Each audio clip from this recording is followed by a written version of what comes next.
चलिए मंगलाचरण करते हैं। नमो अरिहंताणं, नमो सिद्धाणं, नमो आयर्याणं, नमो उवज्झायाणं, नमो लोये सव्यसाहुणम्। मंगलम भगवान वीरो, मंगलम गौतमो गणि, मंगलम कुंद कुंदाद्यो, जैन धर्मस्तु मंगलम। सर्व मंगल मांगल्यम, सर्व कल्याण कारकम, प्रधानम सर्वधर्माणां, जैनम जयतु शासनम, जैनम जयतु शासनम। जीवमजीवम दव्वम, जिणवर्वसहेण जेणणे डित्थं, देविन्दविन्दवन्दं, वन्दे तं सर्वदा शिरसा।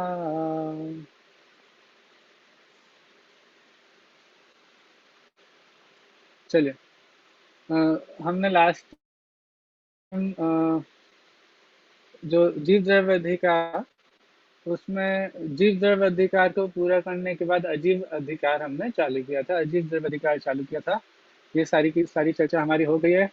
मैं यहाँ पे स्क्रीन पे टिक आते जाएंगे और आपको पूरी गाथा, उसका पूरा विषय वस्तु रिवाइज करना है। ठीक है, जीवो में क्या आया था, फिर वो में क्या आया था, अमुत्ति, कत्ता, पूरा निश्चय व्यवहार शुद्धने से क्या है वो सब आपको ख्याल में आ जाना चाहिए। फिर भोक्ता, फिर सदेह परिमाण, फिर संसारत्व, सिद्धो और ऊर्ध्वगमन स्वभाव। सिद्ध और ऊर्ध्वगमन स्वभाव की एक ही गाथा थी, वो हमने देखी थी। ठीक है, इसके बाद हमारा अजीव अधिकार प्रारंभ हुआ था। अजीव अधिकार प्रारंभ हुआ था और उसमें अजीव अधिकार में कौन कौन से द्रव्य का वर्णन है, तो पुद्गल, धर्म, अधर्म, आकाश और काल, इन 5 द्रव्यों का वर्णन पुद्गल अजीव अधिकार में। एक सेकंड, ग्रुप पे भी कोई लिख दीजिए कि क्लास चालू हो गई है, तो बाकी लोग यदि जो ज्वाइन करने वाले होंगे उनको भी खबर मिल जाएगी। एक सेकंड,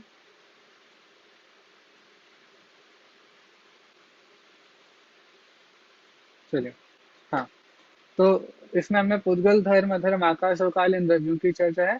सबसे पहले पुद्गल द्रव्य की चर्चा 15 और 16वीं गाथा में हमने देखी थी। ठीक है, वो सभी आपको याद है, मैं अभी पूछूंगा। और लास्ट क्लास में हमने धर्म, अधर्म और आकाश द्रव्य की चर्चा प्रारंभ कर दी थी। आकाश द्रव्य की थोड़ी सी चर्चा की थी, आगे की चर्चा हमको आज उसकी कंटिन्यू करनी है। और काल द्रव्य की चर्चा भी आज करेंगे 2 गाथाओं के माध्यम से। और ये दूसरा जो अंतराधिकार है, जिसमें अजीव द्रव्यों का वर्णन है, वो हमारा पूरा होगा। ठीक है, थोड़ा सा जल्दी से रिवीजन कर लेते हैं। पहले तो सबसे सिंपल क्वेश्चन पूछूंगा मैं। पिछली क्लास में मैंने आपको एक बिल्कुल छोटी सी स्टोरी में ये बताया था कि आपको यदि किसी के सामने 6 द्रव्यों की सिद्धि करनी है तो आप कैसे करोगे, याद आया? हमने 6 द्रव्यों की सिद्धि की थी। कोई भी व्यक्ति हो, कहीं से भी हो, यदि आपको 6 द्रव्य सिद्धि करनी है, बिल्कुल लेमन लैंग्वेज में अकेले द्रव्यों के नाम उसको याद हो जाए जिसके माध्यम से, वो हमने देखा था। तो आपको याद है? एक मिनट, बहुत इम्पोर्टेंट है, बहुत इम्पोर्टेंट है, बात मान मेरी। एक सेकंड, इम्पोर्टेंट। हाँ, चलिए। मैं श्रुति जी आपको वो कोर्स बना देता हूँ, तो यदि कहीं से मतलब थोड़ा डिस्टरबेंस हो तो आप उसको उनको म्यूट कर दीजिएगा। ठीक है, चलिए। हाँ, तो हाँ, मेरा क्वेश्चन आपको याद है? पिछली क्लास में हमने एक बात देखी थी कि हम कैसे किसी के भी सामने 6 द्रव्यों की सिद्धि कर सकते हैं। तो वो बात आपको याद है क्या? आप हैंड रेस करिए या फिर वीडियो में हैंड रेस करिए या वैसे हैंड रेस करिए, जिससे मुझे पता चल जाएगा। देखो, बहुत सिंपल था। आपको यदि कोई और आंसर देगा तो जो आंसर देंगे, फिर बाकी जो आंसर नहीं देंगे उनको लगेगा यार ये तो बड़ा आसान क्वेश्चन था, मिस हो गया। हाँ, कल्पना जी, मिताली जी, विभा जी और कौन हाथ उठा रहे हैं? हाँ, सरोज आंटी ने हाथ उठाया है। भैया जी क्वेश्चन एक बार फिर से बोलना। हाँ, क्वेश्चन ये है, पिछली क्लास में हमने एक छोटी सी एक तर्क के माध्यम से, बिल्कुल लेमैन, मतलब किसी के सामने भी आपको यदि 6 द्रव्य की सिद्धि करनी है तो आप 6 द्रव्यों की सिद्धि कैसे करेंगे? हम पढ़ तो रहे हैं 6 द्रव्यों के, सभी द्रव्यों के, जीव के लक्षण, पुद्गल, धैर्य, अधर्म, आकाश, काल के लक्षण पढ़ रहे हैं। लेकिन यदि सामने किसी को आपको 6 द्रव्यों की सिद्धि करके बताना है, जो 6 द्रव्यों के नाम भी नहीं जानता उसे बताना है, तो आप कैसे बताएंगे? छोटे बच्चों को कैसे समझाएंगे? ऐसे कैसे? हाँ, एक दो हाथ और उठे अभी। चलिए मैं पूछता हूँ, विभा जी आप बताइए। आवाज आ रही भैया? हाँ जी। हाँ। जो जानता है वो जीव, जिसको जानता है, जिन गेयों को जानता है वे अजीव, और इन जीव और पुद्गलों के जो चलने में सहायक होता है वे धर्म द्रव्य, जीव और पुद्गलों के जो ठहरने में सहायक होता है वे अधर्म द्रव्य, और इन द्रव्यों को जो जगह देता है, अवगाहना देता है, वो आकाश द्रव्य, और इनके परिणमन में जो सहायक होता है वे काल द्रव्य। बहुत बढ़िया। थोड़ा एक आध चीजें ऊपर नीचे हैं, मतलब आपने बताया बिल्कुल अच्छे से, लेकिन थोड़ा जिस स्टाइल से हमने थोड़ा सीखा था ना, वो थोड़ी सी रह गई है। चलिए मिताली दी आप बताइए, आप भी रिपीट कर दीजिए। ट्राई करती हूँ, देखा याद नहीं होगा। हाँ, मैं जीव एक, द्रव्य हूँ, मैं जिसे देख रहा हूँ वो हाँ, सारा जीव द्रव्य है, सॉरी पुद्गल द्रव्य है, और हाँ, कैसे चल रहा है वो धर्म द्रव्य, किसके निमित्त से रुक रहा है, और कहाँ रह रहा है वो आकाश द्रव्य, हाँ, और आपका उत्तर सभी का, देखो उत्तर सही आ रहा है। मैं उस स्टाइल में ही पूछना चाह रहा हूँ जैसे हमने पढ़ा मुझे सिर्फ था। जीव पुद्गल और आकाश का याद है, बाकी तीन मैं भूल गई। भैया चलिए, जी हाँ हम बताइए, आप बताइए। सुनीता हाँ बोलिए बोलिए, आ रही है आवाज आपकी। आ रही है आवाज? हाँ जी हेलो, बोलिए। हाँ बोलिए बोलिए, आवाज आ रही है? आ हाँ, रही है। जैसे मैं जीव द्रव्य हूँ और चलते रुकते हैं, रहते हैं और परिणमन करते हैं। ये इस प्रकार जीव की सिद्धि मतलब हुई है। मैं मतलब जीव द्रव्य हूँ, शरीर अजीव द्रव्य है, और धर्म द्रव्य में चलते रुकते रहते और परिणमन करते। चलो बहुत पास में आप आ गए। मैं एक बार आज रिपीट कर देता हूँ, अगली क्लास में फिर पूछ लूंगा। एक सेकेंड। हाँ चलिए, मैं एक बार और बता देता हूँ, अगली क्लास में फिर पूछ लूंगा। लेकिन अब मैं उम्मीद करूंगा कि आप लोग बिल्कुल अच्छे से बताएंगे। देखो बहुत सिंपल है। देखो, एक तो इतनी सारी चीजें मुझे दिखाई दे रही हैं, ठीक है, अभी हम देख रहे हैं ना आंखों से, तो हमको कितनी सारी चीजें दिखाई दे रही हैं। तो इससे एक बात सिद्ध होती है। हाँ देखिए, इतनी सारी चीजें हमको दिखाई दे रही है ना, तो दो चीज की सिद्धि हो जाती है कि एक तो देखने वाला है और एक जो उसे दिख रहा है। ठीक है, कैसे स्टार्ट करना है? एक तो देखने वाला है और उसको जो सब चीजें दिखाई दे रही हैं। अब जो देखने वाला है वो हो गया जीव द्रव्य, और उसको जो दिखाई दे रहा है वो हो गया पुद्गल द्रव्य। अब इन जीव और पुद्गल द्रव्यों में हमने चार काम देखे हैं। क्या काम? चार काम देखे हैं। कौन कौन से? ये चलते हैं, ये रुकते हैं, ये कहीं ना कहीं रहते हैं, और इनमें परिणमन होता है। देखो आपको ऐसे चार काम या बताने के बाद द्रव्यों को बताना है। आप पहले द्रव्यों की सिद्धि कर दोगे फिर उसका रीजन बताओगे तो क्या मतलब है? हाँ? हमको तो पहले काम बताने हैं, और उन काम के निमित्त रूप से चार द्रव्यों को बताना है। आपको चार द्रव्यों की सिद्धि करनी है, ना कि उनके कामों की, क्योंकि सामने वाला वो द्रव्यों के बारे में जानते ही नहीं है। तो आप पहले बताओगे कि ये, इसीलिए जब भी कोई चीज प्रूव की जाती है, टेस्ट मतलब प्रूव करके बताई जाती है, तो सीधे ही फाइनल चीज सामने नहीं रखी जाती, पहले उसके रीजंस रखे जाते हैं, और हेतु रखने के बाद फिर ये कहते हैं कि ऐसा है ना, इसके लिए ये चाहिए। ठीक है, ऐसे ही हमने जीव द्रव्य की भी सिद्धि ऐसे ही की थी कि जो देखने दो, इतना सब कुछ हमको दिखाई दे रहा है, तो दिखाई दे रहा है तो यहाँ पे दो चीजों की सिद्धि हो जाती है। एक देखने वाला है और उसे जो दिखाई दे रहा है। तो जो देखने वाला है वो जीव द्रव्य, और उसको जो दिखाई दे रहा है वो पुद्गल द्रव्य। अब इन दोनों में चार काम होते हैं। ये चलते हैं, रुकते हैं, कहीं ना कहीं रहते हैं, और इनमें परिणमन होता है। ठीक है, चलते हैं, रुकते हैं, कहीं ना कहीं रहते हैं, और इनमें परिणमन होता है। अब इन 4 कामों के लिए 4 निमित्त रूप में द्रव्य है। चलने में निमित्त भूत धर्म द्रव्य, रुकने में निमित्त भूत अधर्म द्रव्य, रहने में निमित्त भूत आकाश द्रव्य और परिणमन में निमित्त भूत काल द्रव्य। ठीक है, तो आप ऐसे बड़े आसानी से किसी को भी समझा सकते हैं कि इस 6 द्रव्य क्यों होते हैं, 6 से ज्यादा क्यों नहीं होते हैं, 6 से कम क्यों नहीं होते हैं, ये वाली बात सिद्ध हो जाती है। ठीक है, ये तो हाँ, चलो अब द्रव्य संग्रह का भी रिवीजन करते हैं। चलिए, पुद्गल द्रव्य का रिवीजन हमने पिछली बार कर लिया था। जब हम पूरे अधिकार का रिवीजन करेंगे हम उसका दोबारा से रिवीजन कर लेंगे। आज हम धर्म, अधर्म और आकाश द्रव्य का रिवीजन कर लेते हैं जो हमने पिछली क्लास में पढ़ा था। तो गाथा नंबर 17 में धर्म द्रव्य संबंधी वर्णन आया था। तो आप में से कौन बताएंगे कि धर्म द्रव्य की चर्चा में क्या विषय आया था? हाँ, आप हैंड रेज कर सकते हैं। धर्म द्रव्य की चर्चा बड़ी सिंपल चर्चा थी, बड़ी अच्छी थी, और धर्म द्रव्य की जैसी थी बिल्कुल वैसे ही अधर्म द्रव्य की भी चर्चा थी। तो अभिलाषा चाची बता रहे हैं। हेलो भैया जी, बताइए। हमारी क्लास नेट में डिस्टर्ब हो रहा है यहाँ पे। अच्छा अच्छा, पढ़ा रहा है।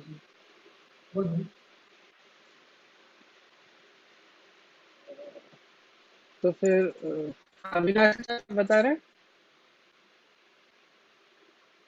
आपको एक बार अनम्यूट करना पड़ेगा, आपका माइक म्यूट है अभी। आ रही आवाज? अब आ रही है। कई पर्याय यानी गति में परिणमित, पुद्गल जीवाण यानी पुद्गल और जीव, धर्मो यानी धर्म यानी गमन करने में परिणमित पुद्गल और जीवों को गमन करने में सहकारी, गमन सहकारी यानी सहकारी धर्म द्रव्य है। जिस प्रकार मछलियों को गमन करने में जल निमित्त है, उसी प्रकार गमन नहीं करते हुए जीव और पुद्गलों को वह धर्म द्रव्य गमन नहीं कराता। बहुत बढ़िया। एक तो किन किन द्रव्यों को गमन करने में निमित्त है? तो जीव और पुद्गल, सिर्फ जीव और दो, पुद्गल। बाकी हाँ बहुत बढ़िया। जीव और पुद्गल द्रव्यों को गमन करने में निमित्त है। फिर उदाहरण दिया कि किस प्रकार, कि जैसे मछली को गमन करने के लिए जिस प्रकार जल निमित्त होता है, उसी प्रकार जीव और पुद्गल द्रव्यों को गमन करने में धर्म द्रव्य निमित्त होता है। लेकिन फिर उन्होंने उसमें एक बात और बता दी थी, क्या? कि भाई जो द्रव्य रुके हुए हैं उनको जबरदस्ती गमन ये धर्म द्रव्य नहीं कराता है। ठीक है, चलिए, तो ये धर्म द्रव्य संबंधी निरूपण था। अब अधर्म द्रव्य संबंधी, अधर्म द्रव्य की क्या बात आई थी गाथा नंबर 18 में? हाँ, श्रुति जी आप बताएं। स्थिति युक्त बता दिया तो जीव पुद्गल हैं। जीव पुद्गलों को अधर्म द्रव्य रोकने में, स्थान लेने, मतलब रोकने में सहकारी होता है। जैसे छाया जय परियाणम, जैसे छाया पथिकों को रोकने में सहकारी होती है, वैसे गच्छन्ता नेव सो दरई, जो लेकिन जो चलते हुए होते हैं उनको रोकने में वो सहायक नहीं। बिल्कुल बढ़िया। नहीं तो हमारे यदि पंखा चल रहा है तो अपने आप रुक जाएगा, क्यों? धर्म द्रव्य आके रोक देगा। हमारी क्लास चल रही है, क्लास को आके रोक देगा। तो जो चल रहे हैं उन चलती हुई चीजों को जबरदस्ती नहीं रोकेगा, जो स्वयं चलते हुए रुक गए हैं उनके रुकने में निमित्त होता है बस। ठीक है, तो जब वो रुकते हैं तब उस अधर्म द्रव्य पे रुकने में सहकारी होने का आरोप आता है, निमित्त कहलाता है। ठीक है, बहुत बढ़िया। इसमें भी कौन कौन से द्रव्यों को? तो जीव और पुद्गल को। फिर हमने एक बात, इसमें एक प्रश्न उठा के बात करी थी कि स्थिर द्रव्य कौन कौन से हैं? तो स्थिर द्रव्य, चलो आप बताइए स्थिर द्रव्य कौन कौन से हैं? चलिए, ये भी क्वेश्चन है, स्थिर द्रव्य कौन कौन से हैं? हाँ, मिताली दीदी बताइए। हाँ, धर्म, अधर्म, आकाश, काल, चारों। और जीव में कौन स्थिर है? सिद्ध जीव, सिद्ध परमात्मा, सिद्ध भगवान स्थिर है। और परमाणुओं के बारे में भी आता है कि जो सुमेरु पर्वत के बीचों बीच में जो 8 पुद्गल परमाणु हैं वो भी स्थिर हैं। ठीक है, तो ये सारे के सारे द्रव्य स्थिर हैं, लेकिन क्या सभी में अधर्म द्रव्य निमित्त होता है क्या? नहीं, क्योंकि वो स्थिति तो युक्त सिर्फ नहीं है। जीव और हाँ, मतलब चलने के बाद नहीं रुके, वो हमेशा से रुके हुए हैं। देखो, जब सिद्ध भगवान की यहाँ से गति हुई थी, मध्य लोक में सिद्ध हुए थे या ऊपर ऊर्ध्व लोक में जाके सिद्ध हुए? कोई भी जीव सिद्ध होता है तो कहाँ पर होता है? मध्य लोक में होता है या ऊर्ध्व लोक में जाकर के होता है? मध्य लोक में। मध्य लोक में या फिर ऊपर जाकर के होते ना, सिद्ध लोक तो ऊपर है, मध्य लोक में कैसे? क्योंकि मनुष्य मध्य लोक में ही होते हैं। हाँ, बहुत बढ़िया। देखो, सिद्ध अवस्था प्रकट यहाँ हो जाती है, मध्य लोक में ही प्रकट हो जाती है। और जीव का स्वभाव क्या है? ऊर्ध्वगमन स्वभाव। तो जब पूर्ण शुद्धता प्रकट हो जाती है, तो जीव का जो स्वभाव है ऊर्ध्वगमन स्वभाव, उसके कारण से जीव एक समय में 7 राजू ऊपर जाकर के विराजमान हो जाते हैं। तो सिद्ध यहाँ मध्य लोक में ही होते हैं, और सिद्ध होने के बाद एक समय में जीव ऊर्ध्वलोक में विराजमान हो जाते हैं। ठीक है, तो वो जो सिद्ध जीव यहाँ से ऊपर गए ना, तो गमन करने में तो धर्म द्रव्य निमित्त था, और जब वहां पर पहुंच गए तो वहां रुक गए, वहां भी अधर्म द्रव्य निमित्त है रुकने में। गति चल रही थी ना, गति होने के बाद रुक गए, तो रुकने में भी अधर्म द्रव्य निमित्त है। लेकिन अब पहले समय तो रुक गए, लेकिन अब अनंत काल तक वहां रहेंगे, तो अब रुकने में तो बोलेंगे अब कोई नवीन कार्य नहीं हो रहा, अब तो अचल हो गए, स्थिर हो गए हमेशा के लिए वहां, तो अब अधर्म द्रव्य की भी निमित्तता नहीं कहेंगे। तो जो हमेशा के लिए अचल हो जाते हैं या फिर जिनमें फिर कभी मूवमेंट होने नहीं है, उनके लिए स्थिरता में अधर्म द्रव्य को निमित्त नहीं बोलेंगे। गमन करने के बाद जब स्थिर होते हैं तब अधर्म द्रव्य को निमित्त कहा जाता है। ठीक है, चलिए, हमने काफी समय रिवीजन में लगाया, धर्म द्रव्य की बात हो गई, अधर्म द्रव्य। हाँ, आकाश द्रव्य की चर्चा बाकी। 19वीं गाथा हमने पिछली बार कर ली थी, आकाश द्रव्य संबंधी। हाँ, माया आंटी बता रहे हैं, चलिए आंटी अनम्यूट करिए एक बार। हाँ, अनम्यूट करके बोलिए। भैया, मैं आ रही है। ये पूछना चाहती हूँ कि ये सुमेरु पर्वत के नीचे जो 8 परमाणु है वो कौन से मतलब वो बीचों बीच में 8 स्थिर परमाणु स्थित हैं। हाँ हाँ, स्थिर तो द्रव्यों के रूप में उनकी चर्चा आती है। हाँ, तो लेकिन उसको एक बार इसका हमको कोई देखना विशेष है क्या? 8 परमाणु मतलब नाम है क्या वो परमाणु कैसे नहीं है? नहीं नहीं नहीं, ऐसे नहीं ऐसा अब कुछ सुमेरु नहीं। पर्वत नीचे है क्या? हाँ, मतलब देखिए हमारे जो हाँ 3 लोक है, 3 हाँ, लोक में बीचों बीच में क्या है? सुमेरु पर्वत। सुमेरु सुमेरु पर्वत वो के मध्य 7 में। राजू ऊपर, 7 राजू ऊपर ऊर्ध्वलोक, 7 राजू नीचे मध्यलोक, और मध्यलोक में भी बिल्कुल बीचों बीच हमारा हो गया सुमेरु पर्वत। और हाँ हाँ सुमेरु पर्वत में भी जो बीचों बीच के 8 परमाणु हैं, उनको हाँ, स्थिर कहा गया है। हाँ, ऐसा क्या? सरोज हाँ आंटी आप कुछ कह रहे थे?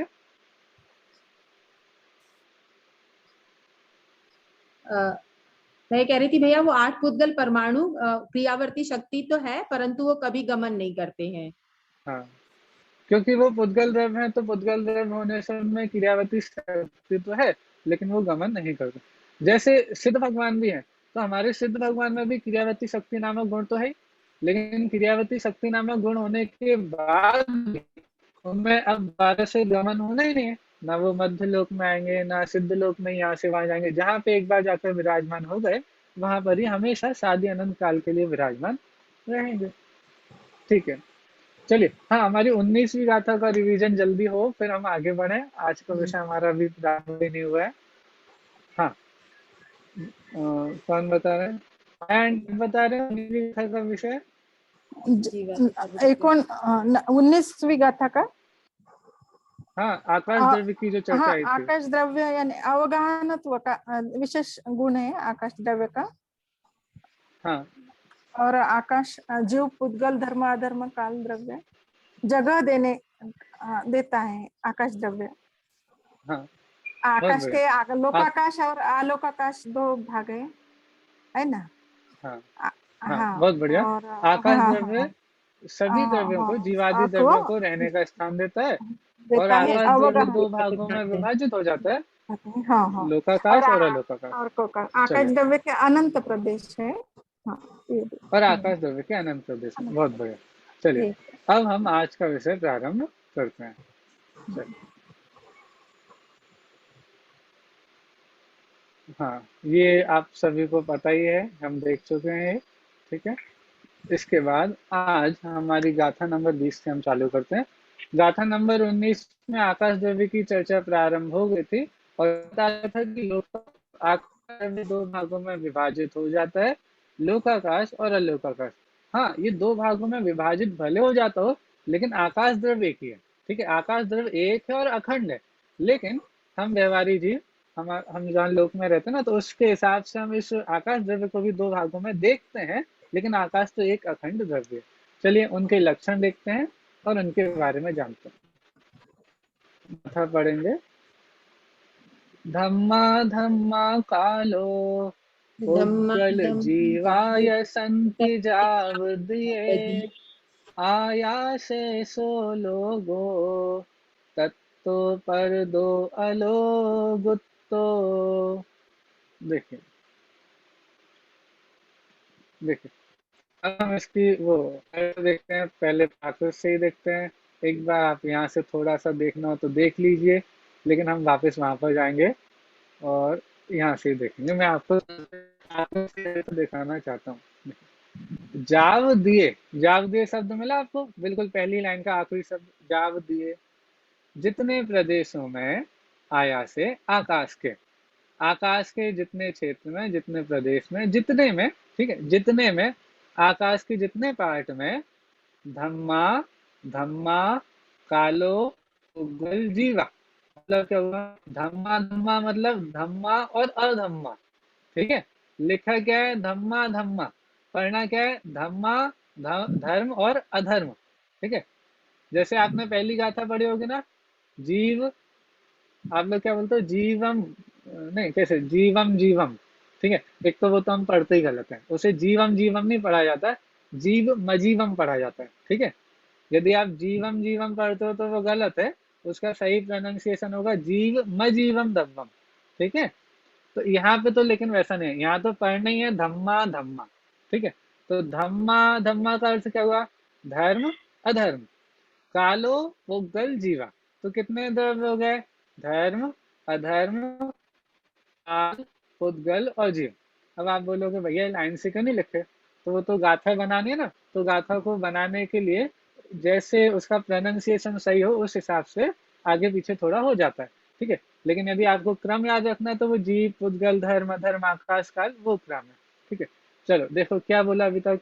जाव दिए आया से आकाश के जितने में धम्मा अधम्मा कालो पुद्गल जीवाया और जीव संति रहते हैं, सो लोगो, लोगो मतलब लोक, लोक मतलब लोकाकाश।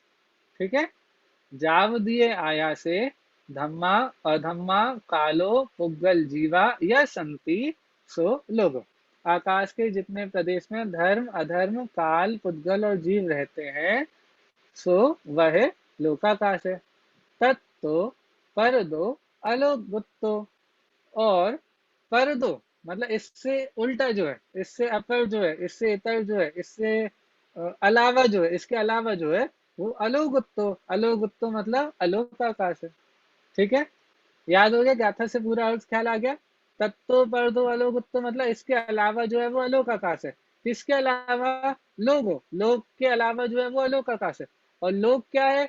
धम्मा धम्मा कालो पुद्गल जीवा या संति जाव दिए आया से सो लोगो, जितने आकाश में धर्म अधर्म काल पुद्गल जीव रहते हैं वो लोकाकाश है। ठीक है, आपको अर्थ ख्याल में आ गया? ठीक है, चलिए आगे बढ़ते हैं। अन्वय भी अन्वय हमने पढ़ ही लिया। जाव दिए आया से धम्मा धम्मा कालो पुद्गल जीवा या शांति सो लोगो तत्तो पर दो अलोगो। तो इसका अर्थ क्या हुआ? धर्म अधर्म काल पुद्गल और जीव द्रव्य जितने आकाश में रहते हैं वह लोकाकाश है, और उस लोकाकाश के परे अर्थात बाहर या दूसरी तरफ, बाहर की तरफ, उसके अलावा जो है वो अलोकाकाश है। ठीक है, ये अर्थ भी हमने देख ही लिया कि क्या है। ठीक है, आगे बढ़ते हैं। अब यहाँ पे क्वेश्चन उठता है। क्या क्वेश्चन उठता है? आपने तीन लोक का चित्र पिछली क्लास में भी देखा था, पर आप सभी ने बताया भी था कि ये लोकाकाश है, ये तीन लोक है, इसे ही लोकाकाश बोलते हैं। ये कितने प्रदेशी है? असंख्यात प्रदेशी है। कितने प्रदेशी है? असंख्यात प्रदेशी है। तो इस असंख्यात प्रदेशी लोकाकाश में अनंत द्रव्य कैसे रहते हैं? अनंत द्रव्य कौन कौन से द्रव्य रहते हैं? कितने द्रव्य रहते हैं? चलो आप बताइए, इस लोकाकाश में कितने द्रव्य रहते हैं? काउंटिंग बतानी है। हाँ 6 द्रव्य रहते हैं जाति अपेक्षा से, वेरी गुड। लेकिन एक एक द्रव्य की जीव कितने, पुद्गल कितने, अनंत धर्म अधर्म, अनंत अनंत नहीं सबकी अलग अलग बतानी है प्रत्येक से, ऐसे थोड़ी ना काम चलेगा। सबकी बताइए जीव कितने। अनंत जीव अनंत, नहीं अनंत, हमारी क्लास के पुद्गल सबसे छोटे अनंतानंत विद्यार्थी, हाँ जब हमारी क्लास के सबसे छोटे विद्यार्थी हैं प्रत्यक्ष जैन, दिल्ली से हमारे साथ जुड़े हैं और वो उत्तर दे रहे हैं। आप सभी तब हेल्प करना जब वो हेल्प मांगे, ठीक है, और वो नहीं मांगेंगे, टेंशन नहीं लो। चलो जीव कितने, जीव अनंत पुद्गल पुद्गल अनंतानंत धर्म धर्म एक अधर्म एक और अधर्म काल, काल काल कितने, एक काल काल काल असंख्यात असंख्यात असंख्यात, असंख्यात कितने, असंख्यात लोक प्रमाण और असंख्यात ये नहीं पता, बस असंख्यात पता है। बहुत बढ़िया, देखो कितना ईमानदार है। हाँ लोग प्रमाण असंख्यात, तो हमारे अब देखो कितने द्रव्य हो गए, जीव अनंत, पुद्गल अनंतानंत, धर्म एक, अधर्म एक, और काल कितने, लोक प्रमाण असंख्यात। इतने सारे अनंत द्रव्य कितनी सी जगह में रहते हैं, असंख्यात में। अब आपको थोड़ा अंतर समझ में नहीं आ रहा है क्या, असंख्यात और अनंत का अंतर समझ में नहीं आ रहा है। असंख्यात और अनंत का अंतर बताओ, एक मुट्ठी पानी, समझ, एक मुट्ठी पानी, ये तो हो गया असंख्यात, और समुद्र ये अनंत। अंतर समझ में आ रहा है आपको, एक मुट्ठी पानी है असंख्यात और पूरा का पूरा समुद्र ये है अनंत। अब क्वेश्चन यही तो है कि भाई इस असंख्यात, इतने असंख्यात प्रदेशों में अनंत द्रव्य कैसे रहते हैं, ठीक है। तो इसका उत्तर हम मूल टीका से देखते हैं, बहुत अच्छे शब्दों में वहां पे उत्तर आया, इसीलिए मेरा मन है कि हम वो उत्तर वहां से ही देखें, ठीक है। देखो मैं आपको वहां से दिखाता हूँ।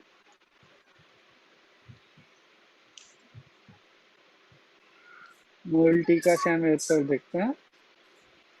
चलिए आपको स्क्रीन दिख रही है,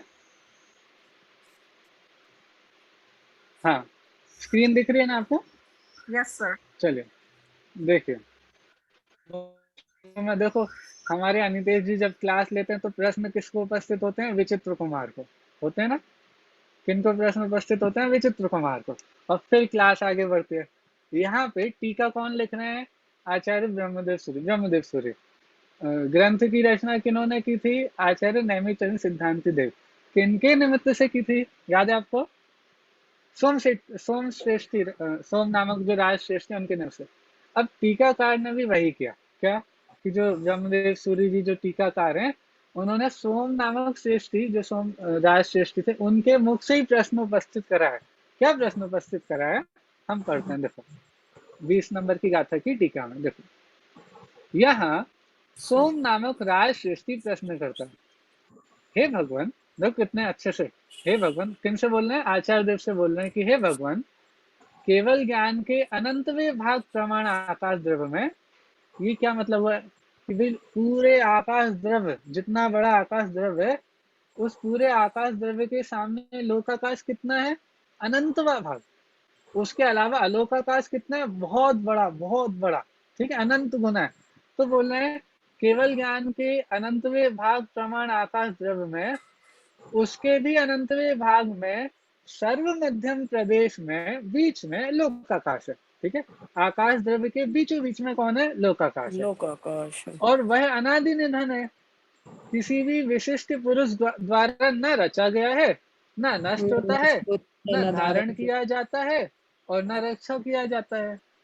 तथा, अब देखो प्रश्न यहाँ से चालू है, तथा वह असंख्यात प्रदेशी है, कौन, लोकाकाश असंख्यात प्रदेशी है।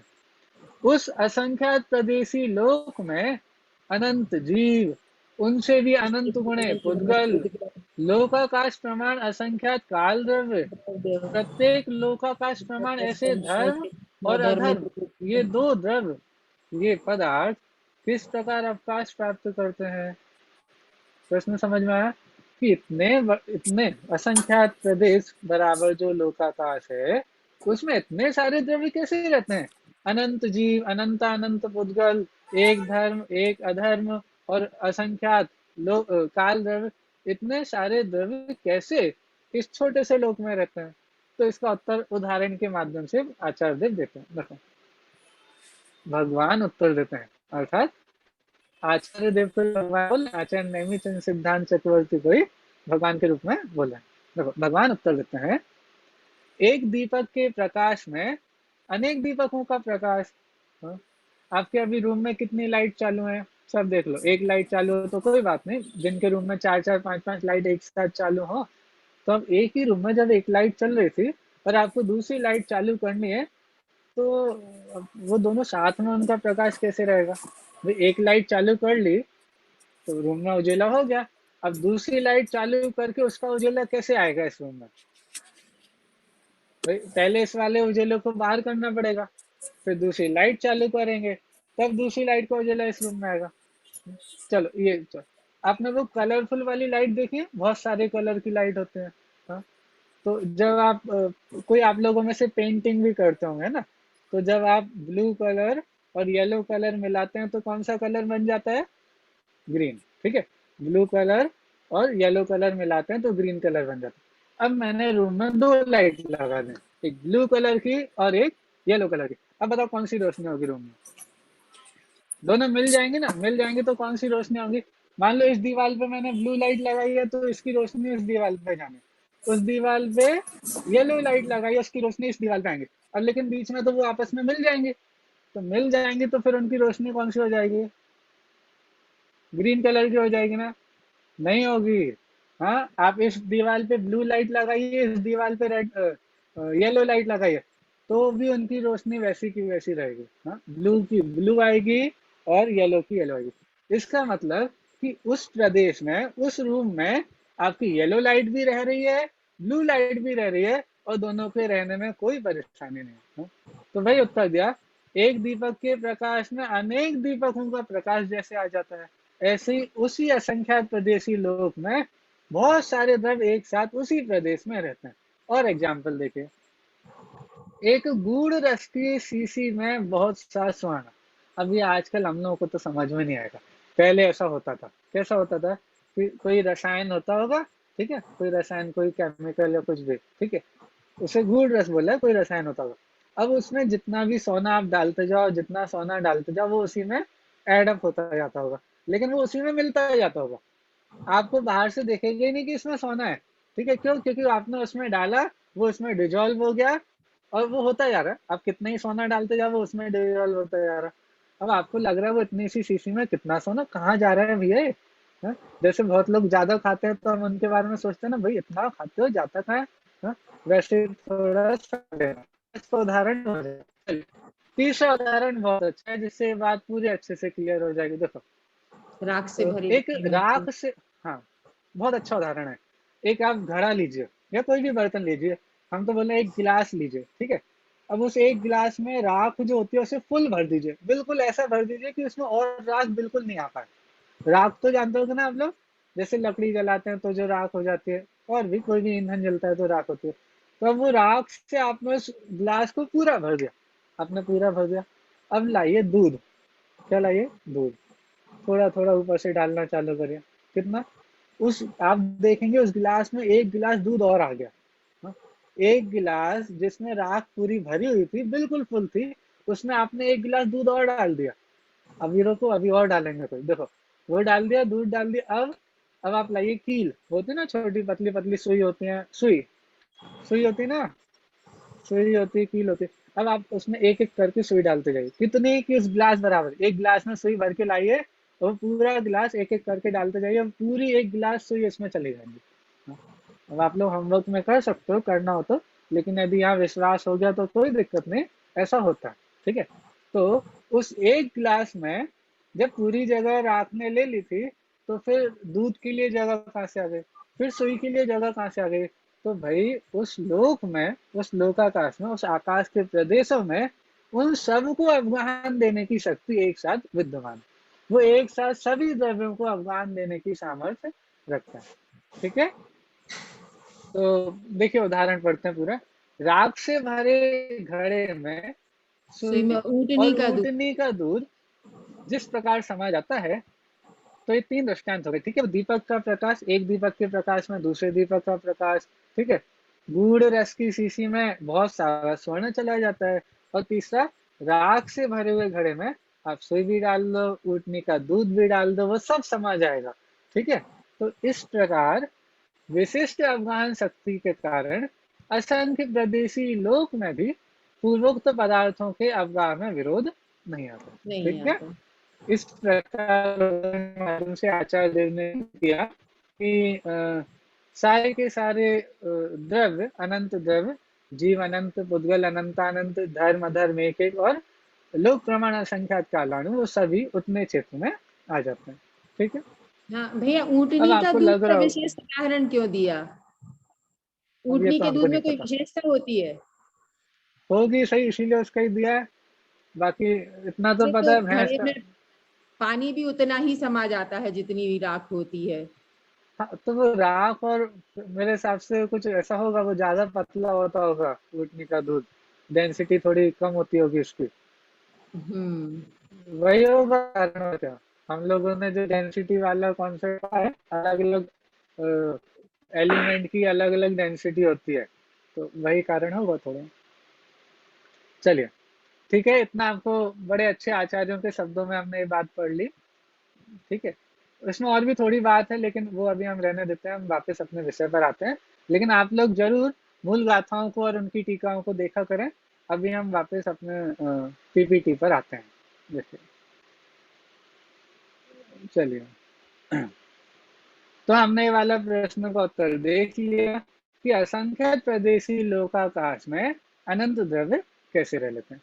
ठीक है, चलिए, अब हम काल द्रव्य की चर्चा प्रारंभ करते हैं। आकाश द्रव्य की चर्चा आपको पूरी अच्छे से ख्याल में आ गई, एक बार आप दोबारा देख लीजिए। आकाश द्रव्य की चर्चा उन्होंने प्रारंभ की थी। आकाश द्रव्य का लक्षण बताया था, और ये बताया था कि आकाश द्रव्य के दो भेद हो जाते हैं, लोकाकाश और अलोकाकाश। ठीक है, यहाँ पर उन दोनों लोकाकाश और अलोकाकाश का लक्षण बताया कि जितने आकाश में धर्म अधर्म, जीव, पुद्गल और काल द्रव्य रहते हैं, वो तो लोकाकाश है, और उससे अलावा उसके बाहर का जो है वो अलोकाकाश है। अलोकाकाश की तुलना में लोकाकाश कितना है? अनंतवा भाग। ठीक है, अलोकाकाश की तुलना में लोकाकाश कितना सा है? अनंतवा भाग। ठीक है, बहुत छोटा सा है। चलिए, तो इतनी चर्चा करके हम अब काल द्रव्य की चर्चा प्रारंभ करते हैं। काल द्रव्य की चर्चा बहुत सिंपल है। ठीक है, देखो, तो पहले 21 नंबर की गाथा में काल द्रव्य का लक्षण बताएंगे, वेदों का स्वरूप बताएंगे, और 22वीं गाथा में परमार्थ काल की चर्चा हम देखेंगे। देखिए, गाथा पढ़ते हैं। द्रव्य परिवर्त रूवो, जो सो कालो हवे व्यवहारो, परिणामादि लखो, वट्टन लखो या परमठो। बड़ी सिंपल गाथा है। देखिए, जो हम, देखो ऊपर नीचे हो जाएगा, आप गाथा में शब्द ढूंढ लिया करिए। ठीक है, जो दब्ब परिवट्टुरुवो, ठीक है, जो दब्ब परिवट्टुरुवो, परिणामादि लखो, सो व्यवहारो कालो हवे। जो दब्ब परिवट्टुरुवो, पहली लाइन के शुरू के शब्द, जो द्रव्य परिवर्तन, जो द्रव्य परिवर्तन रूप होता है, और परिणाम आदि लखो, जो परिणाम आदि लक्षण रूप है। हाँ, सो व्यवहारो कालो हवे, वह, सो मतलब वह, व्यवहारो कालो व्यवहार काल, हवे मतलब होता है। ठीक है, जो द्रव्य परिवर्तन रूप होता है और परिणाम आदि लक्षण रूप होता है, सो व्यवहारो कालो हवे, वो व्यवहार काल होता है। अभी द्रव्य परिवर्तन रूप क्या होता है? द्रव्य परिवर्तन रूप का अर्थ क्या है? और परिणाम आदि लक्ष्य, तो परिणाम आदि लक्षण क्या होते हैं, ये हम आगे चल के देखेंगे। लेकिन अभी हमको क्या ध्यान रखना है, उन्होंने व्यवहार काल को कैसे डिफाइन किया है कि जो द्रव्य परिवर्तन रूप है और परिणाम आदि लक्षण रूप है, दो, जो द्रव्य परिवर्तन रूप है और परिणाम आदि लक्षण रूप है, उसको व्यवहार काल कहते हैं।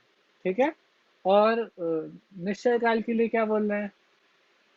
या वट्टन लखो परमट्ठो। क्या कहा? वट्टन लखो परमट्ठो, वर्तना लक्षण जिसका है वो है परमार्थ काल, एक व्यवहार काल और एक परमार्थ काल। व्यवहार काल और परमार्थ काल को हम बोल सकते हैं निश्चय काल। तो व्यवहार काल किसको बोला कि जो द्रव्य परिवर्तन रूप है और जो परिणामादि लक्षण रूप है वो तो है व्यवहार काल, और जो वर्तना लक्षण रूप है वो है परमार्थ काल। ठीक है, जो द्रव्य परिवर्तन रूपो परिणाम आदि लखो सो व्यवहारो कालो हवे, या मतलब और वर्तन लखो परमत्व, और जो वर्तना लक्षण रूप है वो परमार्थ काल है। देखिए अब इनका क्या अर्थ है। देखो अब आपको इसमें थोड़ा सा आंसर पता भी चल जाएगा कि द्रव्य परिवर्तन में क्या लेना है। परिणाम आदि लक्ष्यों की बात हम आगे देखेंगे अभी। ठीक है, देखो जो द्रव्य परिवर्तन में घंटा महीना रूप है, अब आप और जितने लगाने लगा लो। हम लोगों के यहाँ पहले पक्ष चलते थे, 15 दिन का पक्ष होता है। ठीक है, मास एक तो अपने हिंदू कैलेंडर आदि के माध्यम से जैसे चलता है। ठीक है, सेकंड वगैरह की बात भी हम करते हैं, निमेष आदि बहुत सारे अलग अलग कॉन्सेप्ट हैं। ठीक है, अभी 7 दिन का एक सप्ताह होता है, तो हो सकता है कि भाई अलग अलग जगह अलग अलग कॉन्सेप्ट चलता है, और ये सब भी किसी तरह से निकाले जाते हैं। ठीक है, इनके भी कुछ कारण होते हैं कि भाई आपने महीना ऐसे ही क्यों डिफाइन किया है। अब हमारे आपको चलो एक बात बताता हूँ, अपने हिंदू कैलेंडर में कितने महीने होते हैं एक साल में? हिंदू कैलेंडर में कितने महीने होते हैं? 12। ठीक है, और हर महीने में कितने दिन होते हैं? 30 दिन होते हैं। ठीक है, तो टोटल 12 महीने में कितने दिन हो गए? 12 इंटू 30, अरे बताओ ना, 12 इंटू 30 360। 360, बहुत बढ़िया। अपने इंग्लिश कैलेंडर में कितने दिन होते हैं? 365। हाँ, और फिर एक आता है 4 साल में, लीप ईयर आता है, तो लीप ईयर में कितना होता है? 366। फरवरी 29 का हो जाता है। अब तो हमारे यहाँ क्या है कि 360 दिन होते हैं। हो जाता। हाँ, तो फिर हमारे कभी कभी महीना, हाँ हमको कभी महीना ऐड करना पड़ता है पूरा एक। क्यों? वो क्योंकि या आप एक साल में 360 दिन कर रहे हो, फिर 360 दिन, फिर 360 दिन, तो वो जो 5-5 दिन का गैप होता जा रहा है। और कभी कभी तो आपको याद होगा अष्टमी नवमी एक साथ आ जाती है। हाँ, 14 और 13 से एक साथ आ जाते हैं, याद है आपको? कभी कभी अष्टमी नवमी एक साथ आ जाते हैं। तो ऐसे देखो तो ये दिन कम हो जाते हैं, मतलब फिर साल साल बड़ा हो जाता है। तो फिर हम क्या करते हैं, 3 या 4 साल में एक महीना ऐड कर देते हैं दोबारा। मतलब तो फिर क्या होता है कि कोई महीना 2 बार आता है। ये हिंदू कैलेंडर की बता रहा हूँ मैं। अब जिन लोगों को हिंदू कैलेंडर का नहीं पता है अभी तक भी, तो उनको ये बात समझ में नहीं आ रही होगी। ठीक है, तो अब ये इसके कारण है। अब आपको पता है जैसे हिंदू कैलेंडर में तो महीना ऐड कर देते हैं 3-4 साल में, तो कोई महीना डबल हो जाता है। इंग्लिश कैलेंडर में 365 दिन का एक साल होता है, और उन्होंने कोई महीना 30 दिन का रखा, कोई 31 दिन का रखा, कोई 30 का, कोई 31 का। ठीक है, और एक 28-29 भी चलता है। लेकिन जो मुस्लिम कैलेंडर चलता है वो 30 दिन का ही चलता है, और उसमें वो महीना भी ऐड नहीं करते। ठीक है, इसलिए उनके ईयर हमसे बहुत जल्दी जल्दी बढ़ते जा रहे हैं। तो आप सोचो 2000 साल से उनका कैलेंडर चल रहा है, और उन्होंने एक भी महीना ऐड नहीं करा जो हमको ऐड करने पड़ते ना उसको बनाने के लिए, बराबर पे लाने के लिए। अब उन्होंने वो नहीं किया, तो उनके ईयर्स भी जल्दी जल्दी आगे बढ़ रहे हैं। तो हमारा जो 2021 चल रहा है ना, वो हमसे बहुत आगे चल रहा है। ठीक है, अब क्यों चल रहा है उसका रीजन आज आपको पता चल गया है। तो मैं आपको ये बता रहा था कि ये सारे जितने कैलेंडर होता है या फिर मिनट घंटा दिन आदि की जो भी व्यवस्था है, ये सब किस में आएगी? ये सारी की सारी जो द्रव्य परिवर्तन रूप हम कह रहे हैं जिसको, ये सब व्यवहार काल में आएगा। ठीक है, अभी द्रव्य परिवर्तन भी क्यों बोला? हाँ, ये कैसे निकालते हैं? मिनट घंटा आदि कैसे निकालते हैं? हम क्या करते हैं, किसी वस्तु के परिणमन में जितना काल लगा ना, उसके बेसिस पे हमने इन सब चीजों का कैलकुलेशन किया। हाँ? हमारी वॉल पे एक क्लॉक है। ठीक है, अब वो क्लॉक एक बार जितना राउंड लगा ले वो 1 मिनट है। कैसे निकाला आपने 1 मिनट कितना होता है? ये जो वॉल पे क्लॉक लगाई है आपने, उसको एक राउंड लगाने में, जो सेकंड वाली जो सुई है, उसका एक राउंड लगने में कितना समय लगता है? तो वो द्रव्य का परिवर्तन ही था ना। ये क्या है? द्रव्य। एक जो वॉच आपकी दीवार पे, वो क्या है? पुद्गल द्रव्य।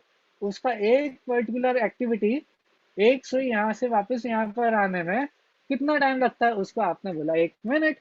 तो ये सारा कैलकुलेशन आप द्रव्य के परिवर्तन से करो।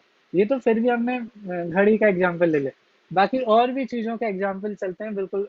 कि भाई ये आता है ना कि घी की मर्यादा कितनी होती है, आटे, दाल, चावल आदि इन सब की और पानी की मर्यादा कितनी होती है। तो आपने जो अंतर मुहूर्त, फिर मुहूर्त और जितने भी कैलकुलेशन आप करते हो, तो ये किन्हीं किन्हीं द्रव्यों के परिवर्तन के बेसिस पे करते हो। आम का पेड़ होगा, वो कितने साल में फल देने लगता है, हाँ? और दूसरे पेड़ होते हैं, वो कितने साल में अपने फल देते हैं। हाँ, बहुत सारी फसलें लगाई जाती है, तो सबका अपना अपना समय होता है। परिवर्तन के बेसिस पर जो आप ये सब कैलकुलेशन करते हो, ये सब किस में आएगा? व्यवहार काल में। ठीक है, क्यों व्यवहार काल में क्यों आएगा? क्योंकि आप बात तो कर रहे हो काल द्रव्य की। किसकी बात कर रहे हो? काल द्रव्य की। और किसके माध्यम से कर रहे हो? पुद्गल द्रव्य के परिवर्तन से या फिर जीव द्रव्य के परिवर्तन से। तो आप जीव और पुद्गल द्रव्य के परिवर्तन से काल द्रव्य की बात कर रहे हो, तो किसी और के परिणमन से किसी और की बात करना। भाई, जीव के परिणमन से, पुद्गल द्रव्य के परिणमन से आप काल द्रव्य का स्वरूप बता रहे हो।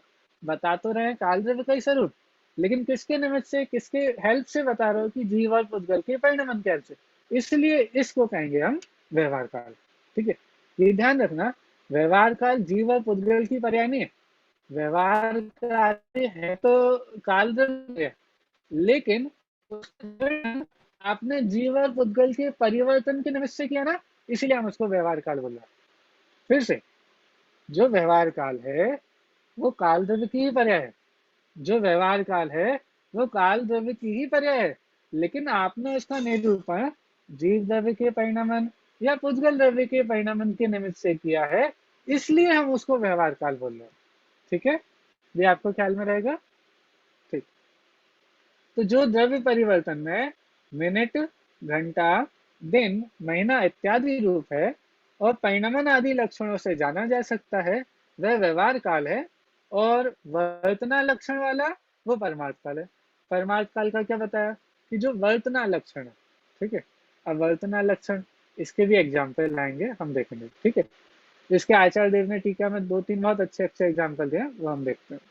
चलिए, ये भी दोबारा से वही है, आप एक बार पढ़ लेते हैं तो आपको गाथा ख्याल में आ जाएगी पूरी।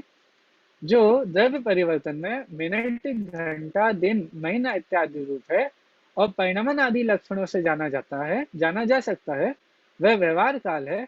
और वर्तना लक्षण वाला परमार्थ काल है। अब देखिए, ये हमको देखना है कि गाथा में ये जो शब्द आए थे, द्रव्य परिवर्तन, परिणाम आदि और वर्तन लक्षण, तो इनका क्या अर्थ है? देखिए, द्रव्य परिवर्तन का हमने अर्थ देख लिया। जीव पुद्गल परिवर्तन में, जीव के या पुद्गल के परिवर्तन में फिर मिनट, घंटा, दिन, महीना और भी बहुत सारी चीजें आप लगा सकते हो, निमिष। और हम लोग अभी नहीं जानते भी, आजकल तो 6 महीना हाफ ईयर भी बनाते हैं। ठीक है, तो बहुत सारे वो कैलकुलेशन हम कर लेते हैं, तो वो सब इसमें आ जाएगा जीव पुद्गल परिवर्तन में। ठीक है, अब दूसरा परिणाम आदि। परिणाम क्रिया, परत्व और अपरत्व से जो लक्षित होता है। परिणाम आदि में क्या क्या लेना? परिणाम, क्रिया, परत्व और अपरत्व। मैं इसको आपको मूल टीका से दिखाता हूँ।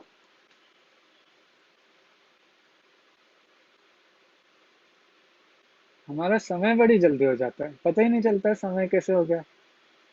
देखो, मैं आपको डायरेक्ट इस टॉपिक पे ले जाता हूँ। हाँ,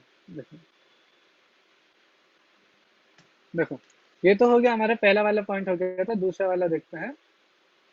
पर्याय संबंधी स्थिति को व्यवहार काल ऐसा नाम दिया गया, इसलिए जीव और पुद्गल के परिणाम से, पर्याय से तथा एक प्रदेश से अन्य प्रदेश को चलने रूप क्या बोला? परिणमन, क्रिया। ठीक है, परिणमन में आ जाएगा जो एक द्रव्य का परिणमन होता है ना, अलग अलग द्रव्यों का जो परिणमन होता है, वो तो आ जाएगा परिणमन में। ठीक है, जीव और पुद्गल के परिणमन, परिणाम आदि क्रिया में 4 चीजें लिए ना, परिणाम, क्रिया, परत्व और अपरत्व। तो परिणाम में क्या लेना? जीव और पुद्गल के परिणाम से, जो ऊपर चर्चा हमने की थी। ठीक है, फिर पर्याय से, फिर दूसरा लिया क्रिया। तो क्रिया में क्या लेना? एक प्रदेश से अन्य प्रदेश को चलने रूप।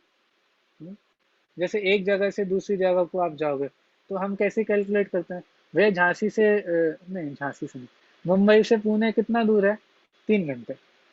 मुंबई से पुणे कितना दूर है? 3 घंटे। अरे भैया, हमने आपसे टाइम पूछा ही नहीं, हमने बोला कितना दूर है, और आप बता रहे हो 3 घंटे। भैया, यहाँ से चौराहे पर जाना और वापस आना, इसमें कितना समय लगता है? मतलब ये कितना दूर है? भाई 5 मिनट बस। अरे हम आपसे पूछ रहे हैं कितना दूर है और आप बताते जा रहे हो टाइम में। दूरी टाइम में बताई जाती है क्या? हाँ, बताई जाती है, कभी कभी बताई जाती है। तो ये जो आप दूरी को भी टाइम में बताते हो ना, ये व्यवहार काल है। आप काल द्रव्य का वर्णन उससे कर रहे हो। तो आप क्रिया को आदि इन सब चीजों को भी इसके माध्यम से बता सकते हो। ठीक है, और भी एग्जाम्पल दे, गाय को दोहना, रसोई करना आदि परिस्पंद रूप क्रियाएं, तो ये सारी क्रियाएं भी आप लगा लो। ठीक है, उसी प्रकार दूर अथवा समीप चलने रूप कालकृत परत्व और अपरत्व से वह लक्षित होता है। परत्व काल मतलब ये मुझे थोड़ा एक बार देखना था। दूर अथवा समीप, भाई कोई चीज कितनी दूर है और कोई चीज कितनी पास है उसको भी आप काल से बता देते हो। भाई ये तो बिल्कुल 2 मिनट बराबर पास हो, या फिर आप बहुत दूर बता देते हो। तो ये परत्व और अपरत्व लक्षण भी इस व्यवहार काल में, परिणाम आदि में चारों चीजें आ जाएंगी, परिणाम, क्रिया, परत्व, अपरत्व। ये मैं एक बार और देख करके इसका थोड़ा डिटेल आपको परत्व और अपरत्व का बता दूंगा। ठीक है, चलिए ठीक है। तो आपको ये चारों का भी क्लियर हो गया कि परिणाम आदि में क्या लेना, परिणाम, क्रिया, परत्व और अपरत्व। तो ये सब भी व्यवहार काल की कैटेगरी में ही आएगा। फिर निश्चय काल में क्या लेना है, निश्चय काल में लेना है वट्टन लक्ष्य। ठीक है, अब वट्टन लक्ष्य के लिए आचार्य देव ने मूल टीका में एग्जाम्पल दिए हैं बहुत अच्छे अच्छे। देखो हम वो देखते हैं। वट्टन लक्ष्य का अर्थ किया पदार्थ परिणति में सहकारी बना। हाँ, जैसे हमने बाकी धर्म द्रव्य का लक्षण देखा था, अधर्म द्रव्य का लक्षण देखा था, याद है आपको धर्म द्रव्य का अधर्म द्रव्य का लक्षण? भाई गति हेतुत्व, स्थिति हेतुत्व। ठीक है, ऐसे ही काल द्रव्य का क्या लक्षण है, परिणति में सहकारी बना, परिणमन हेतुत्व। हम इसको परिणमन हेतुत्व बोलते ना, ये परिणमन हेतुत्व ही परमार्थ काल का लक्षण है। ठीक है, परिणमन हेतुत्व बोलते ना वही वट्टन लक्ष्य है। परिणमन हेतुत्व बोलते ना वही वट्टन लक्ष्य है, मतलब वर्तना लक्षण बोलो या परिणमन हेतुत्व बोलो, एक ही बात है। अब इन्होंने इसका उदाहरण दिया, देखो कितने अच्छे उदाहरण दिया। बोलते हैं कुम्हार के चाक को फेरने में जो नीचे एक कीली लगी होती है ना, जिससे पूरा चाक घूमता है, उसको बोला इन्होंने चलो आप, कुम्हार का चाक ये समझ में नहीं आएगा, चलो मैं दूसरा एग्जाम्पल देता हूँ। आपके रूम में फैन लगा हुआ है, हाँ लगा हुआ, ऊपर देख सकते हो आप, फैन लगा है। अब फैन एक एक पाइप पे लटका हुआ और घूम रहा है। ठीक है, तो जिस पाइप पे वो लटका हुआ और घूम रहा है उसको आप समझो कुम्हार का चाक, उसकी कीली। कुम्हार का जो चाक होता है वो जिस कीली पे रखा हुआ है या जिस कीली पे घूम रहा है, अब वो कीली तो परमानेंट स्थिर रहती है। गजब की बात, जो कीली है वो तो अपने स्थान पे रहती है, वो हिलती भी नहीं है, लेकिन जो चाक है वो घूमता रहता है।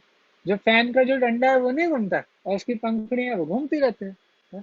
ऐसे ही काल द्रव्य परिणमन में हेतुत्व है, लेकिन वो स्वयं परिणमन होगा उस रूप में जिस रूप में पदार्थों का परिणमन हो रहा है, नहीं। वो स्वयं उन पदार्थों रूप या पदार्थों के परिणमन रूप नहीं होगा, लेकिन उसके रहने पर वो कैटलिस्ट की तरह वो स्वयं परिवर्तित नहीं होगा वैसा, लेकिन पदार्थों के परिणमन में हेतु बन जाएगा। एक और उदाहरण दिया, देखो शीतकाल में मतलब सर्दी में अध्ययन करते हुए विद्यार्थी को अध्ययन में अग्नि के समान। हम बता, अध्ययन कौन कर रहा है? अग्नि अध्ययन कर रही है ना, अग्नि अध्ययन कर रही है ना। अध्ययन का काम कौन कर रहा है? अग्नि नहीं, अग्नि थोड़ी ना विद्यार्थी अध्ययन कर रहा है, विद्यार्थी लेकिन कर वो रहा है। हाँ विद्यार्थी अध्ययन कर रहा है, लेकिन वो विद्यार्थी अध्ययन कैसे कर पा रहा है? क्योंकि अग्नि है। अग्नि की सहायता से। भाई सर्दी में आपको इंडिया की सर्दी पता होगा, इंडिया में भी नॉर्थ इंडिया की सर्दी खूब तेज पड़ती है। अब यदि उस सर्दी में आप किसी को पढ़ने को बोलो, भैया पढ़ाई छोड़ो, हमें सोने दो, रजाई ओढ़ के बैठने दो, हमें नहीं पढ़ना। क्यों भाई? इतनी सर्दी लग रही है, आप बोल लो कि पढ़ाई करने बैठो, कैसे पढ़ेंगे? तो फिर हमने बोला चलो भैया तुम्हें सर्दी लग रही है, वहां पे आग जला, अब वो सर्दी नहीं लग रही है तो अब वो बैठ के पढ़ाई कर सकता है। ठीक है, तो अब अग्नि नहीं पढ़ रही है, लेकिन अग्नि होने पर वो विद्यार्थी शीतकाल में भी, सर्दी के समय में भी पढ़ाई कर रहा है। तो जैसे वो अग्नि निमित्त है, वो स्वयं तो नहीं पढ़ रही, लेकिन विद्यार्थी को पढ़ने में निमित्त है। उसी प्रकार से काल द्रव्य स्वयं पदार्थों रूप परिणमित नहीं होते हैं, वो जबरदस्ती पदार्थों का परिणमन नहीं कराते हैं, लेकिन जब वो विद्यमान है तो उसकी विद्यमानता में पदार्थों का परिणमन स्वयं होता है। ठीक है, द्रव्य कितने हैं? लोक प्रमाण असंख्य। चलो ये बात हम देखते हैं इस वाली गाथा में। आखिरी, हाँ असंख्य आते हैं, ये वाली बात हम 22 नंबर की गाथा में करते हैं। समय मेरे हिसाब से हो गया है, लेकिन हम एक बिल्कुल सिंपल गाथा ये कर लेते हैं, बस 2 मिनट में हो जाएगी। ठीक है, करते हैं। लोयायास पदेसे एक के जेठियाहु एक का नैणाणं राशि एव ते कालाणु असंख्य दव्वाणी। देखो बड़ी अच्छी गाथा है। देखो एक के मतलब एक एक, इक्का इक्का होता है ना, आपने इक्का वर्ड पढ़ा होगा, सुना होगा, लोगों ने वो ताश खेलते हैं ना, इक्का बोलते हैं ना, इक्का, ताश में इक्का होता है। इक्का मतलब होता है एक, ठीक है, और इक्के मतलब एक एक, ठीक है, याद रहेगा आपको, ये प्राकृत है। इक्के एक एक, लोहा यास पदेशे अर्थात लोकाकाश के प्रदेश पे, एक एक लोकाकाश के प्रदेश पे। जे इक्के का, फिर से इक्के का क्या मतलब एक एक लोकाकाश के प्रदेश पे, जे एक एक का, जो एक एक कालाणु अर्थात काल द्रव्य, कालाणु रैणाणम राशि, रैणाणम मतलब रत्न, राशि रत्न की राशि के समान, एवं मतलब समान, फूटिया मतलब स्थित हैं, ते कालाणु, ठीक है। और असंख्य द्रव्याणि, और वो कालाणु कितने होते हैं? असंख्यात होते हैं, असंख्य द्रव्य होते हैं, असंख्यात द्रव्य होते हैं। देखो फिर से, एक एक लोकाकाश के प्रदेश पर जो एक एक कालाणु रत्न राशि के समान स्थित हैं, वे कालाणु असंख्य द्रव्य हैं, ठीक है। तो वो ये निश्चय काल है, ये निश्चय काल द्रव्य, वो जो एक एक परमाणु ने एक एक कालाणु जो एक एक प्रदेश पर विराजमान है, आकाश के एक एक प्रदेश पर। जैसे आप किसी मतलब मैं चलो रत्न, हम लोगों ने रत्न ऐसे कोई खास देखे भी नहीं, और देखे भी होंगे तो इतने सारे रत्न नहीं देखे हैं, लेकिन आपने शक्कर देखी होगी, चीनी, ठीक है, शुगर। तो आप जब शक्कर खरीद के लाते हो, तो शक्कर की पॉलीथिन मतलब जो 1 किलो शक्कर लाएंगे, तो अपने पूरे 1 किलो में एक एक शक्कर का दाना कैसे अपनी अपनी जगह स्थित रहता है, ठीक है। शक्कर का दाना, कोई भी पदार्थ ले लो, मैं तो आपको शक्कर का एग्जाम्पल दे रहा हूँ, तो वो शक्कर का एक दाना कैसे अपने अपने जगह पे स्थित होता है, ऐसे काल द्रव्य भी पूरे एक एक प्रदेश पर एक एक कालाणु बिल्कुल वैसे विराजमान है, बिल्कुल खचित है, वो अपनी जगह से कभी नहीं हिलने वाला। देखो दीप तो गमन हो रहा है, अपनी जगह चेंज कर रहे हैं, लेकिन काल द्रव्य के जो कालाणु है वो अनादि अनंत अपने स्थान पर वहीं के वहीं विराजमान रहेंगे, ठीक है। तो एक एक लोकाकाश के प्रदेश पर जो एक एक कालाणु रत्न राशि के समान स्थित है, वो काल द्रव्य असंख्य द्रव्य है, ठीक है। लोकाकाश के एक एक प्रदेश पर जो एक एक कालाणु स्थित है, वे कालाणु रत्नों के ढेर के समान निश्चय ही असंख्यात द्रव्य है, ठीक है। वही बात है। तो आपको ये बात बड़े अच्छे से ख्याल में आ गई होगी कि एक एक प्रदेश पर एक एक कालाणु स्थित है, लोकाकाश के एक एक प्रदेश पर। तो लोक प्रमाण असंख्यात प्रदेशी जैसे होते हैं, उतनी ही संख्या काल द्रव्य की भी है, ठीक है। तो जैसे लोक में असंख्यात प्रदेश हैं, उतने ही कालाणु होते हैं, ठीक है। चलिए, तो आज की क्लास हमारी यहाँ पर ही समाप्त होती है। आज हमने 3 टॉपिक कवर किए। अलोकाकाश की चर्चा पूरी की थी, लोकाकाश अलोकाकाश की चर्चा पूरी की। उसके बाद हमने काल द्रव्य की चर्चा की। काल द्रव्य के 2 भेद देखे, निश्चय काल और व्यवहार काल, ठीक है। उसमें भी हमने देखा कि व्यवहार काल में क्या क्या लेना है, जो द्रव्य परिवर्तन रूप है, मतलब मिनट घंटा आदि है जो हम डिवीजन करते हैं, या फिर जो परिणाम आदि लक्ष्य, ठीक है।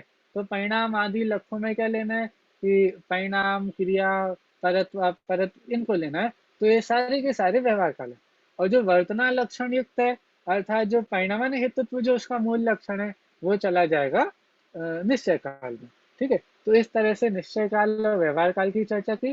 फिर ये होते कैसे हैं, इनका आकार कितना होता है, तो उसके लिए 22 नंबर की गाथा आई थी कि जैसे रत्न राशि होती है, ठीक है, किसी पिटारे में रत्न भरे हो तो वो अपने अपने स्थान पर रहते हैं, ठीक है, खचित हो जाते हैं। उसी प्रकार से पूरे लोकाकाश में एक एक प्रदेश पर, लोकाकाश के एक एक प्रदेश पर एक एक कालाणु विद्यमान है, और वो कितने हैं कि वो असंख्यात है। ठीक है, लोक प्रमाण असंख्यात कालाणु होते हैं।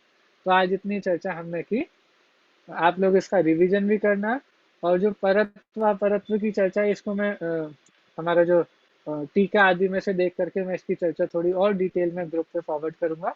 नेक्स्ट क्लास में भी होगा तो उसकी थोड़ी चर्चा करेंगे, पूरे चैप्टर का मतलब इस अंतराधिकार का रिवीजन करेंगे। आपके और भी इसमें कोई क्वेश्चन आंसर हो तो वो भी लेंगे, और उसके आगे की चर्चा फिर हम करेंगे। ठीक है, चलिए अभी जनवाणी स्तुति। जावाणी के ज्ञान ते सूझे लोकालोक, सोवाणी मस्तक नमो सदा देत हूँ ढोक। नमो अरिंताणम नमो सिद्धाणम नमो आर्याणम नमो उद्यानम नमोले संसौरम। नमो अरिंताणम नमो सिद्धाणम नमो आर्याणम नमो उद्यानम नमोले संसौरम। नमो अरिंताणम नमो सिद्धाणम नमो आर्याणम नमो उद्यानम नमोले संसौरम। नमो अरिंताणम नमो सिद्धाणम नमो आर्याणम नमो उद्यानम नमोले संसौरम। नमो अरिंताणम नमो सिद्धाणम नमो आर्याणम नमो उद्यानम नमोले संसौरम। नमो अरिंताणम नमो सिद्धाणम नमो आर्याणम नमो उद्यानम नमोले संसौरम। नमो अरिंताणम नमो सिद्धाणम आर्याणम नमो उद्यानम नमोले संसौरम। नमो अरिंताणम नमो सिद्धाणम नमो आर्याणम नमो उद्यानम नमोले संसौरम। नमो अरिंताणम नमो सिद्धाणम नमो आर्याणम नमो उद्यानम नमोले संसौरम। बोले अंतर्मुख मुद्रान सर्वजनीन भगवंतों की जय हो। दासंग में जनवाणी माता की जय हो। समस्त वितरागी संतों की जय हो। अहिंसा में जैन धर्म की जय हो। सभी को सादर जय जिनेंद्र।